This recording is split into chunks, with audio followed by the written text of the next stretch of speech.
అమీర్పేట్ పోలీసుల సమాచారం ప్రకారం చైనా మాంజా అమ్ముతున్న ముగ్గురు వ్యక్తులు హేమంత్ కుమార్, కరీం, మదర్ ఖాన్ పట్టుకుని వారి దగ్గర నుంచి ₹1,29,000 విలువైన 86 చైనా మాంజా బాబిన్ స్వాధీనం చేసుకున్నారు. వారిపై చట్టరీత్యా చర్యలు తీసుకోబడతాయని చెప్పారు. అంబర్పేట ఇన్స్పెక్టర్ కిరణ్ కుమార్ మాట్లాడుతూ చైనా మాంజా విక్రయించినా, కొనుగోలు చేసినా చట్టరీత్యా తీవ్రమైన చర్యలు తీసుకోబడతాయని తెలిపారు. అంబర్పేట ప్రజలు ఎవరైనా చైనా మాంజా విక్రయించినా, కొనుగోలు చేసినట్టు తెలిస్తే అటువంటి వ్యక్తుల గురించి పోలీస్ స్టేషన్లో తెలియజేయాల్సిందిగా కోరారు.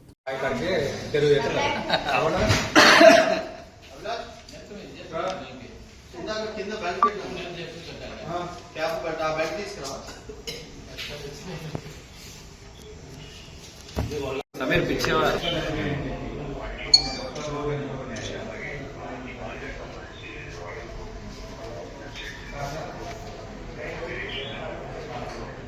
ప్రజలందరికీ ముందస్తుగా సంక్రాంతి శుభాకాంక్షలు తెలియజేస్తున్నాము.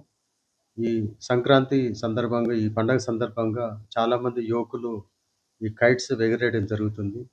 దీనికి కైట్స్ ఎగరేటప్పుడు చాలామంది ఢిల్లీ నుంచి గుజరాత్, మహారాష్ట్ర, అదేవిధంగా హర్యానా రాష్ట్రంకి వెళ్ళి ఈ చైనా మాంజాని ఇక్కడికి తెచ్చుకోవడం జరుగుతుంది.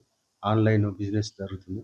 సో చాలామంది ఈ చైనా మాంజా వాడటం వల్ల ఈ పక్షులతో పాటు ఇవి తెగిపోవటం, దారం తెగిపోవటం వల్ల మనుషులకు కూడా 2 వీలర్స్ వీళ్ళు నడిపేటప్పుడు వాళ్ళకు మెడకు చుట్టుకోవడం జరుగుతుంది. చాలా యాక్సిడెంట్స్ జరుగుతున్నాయి. ఇప్పుడు కూడా మనకు తెలిసినటువంటి సమాచారం ప్రకారం గోలాక నుండి రామంతపూర్ వెళ్తుంటే ఫ్లైఓవర్ మీద కూడా ఒక వ్యక్తికి మెడకు చుట్టుకొని చిన్న గాయాలు జరగడం జరిగింది.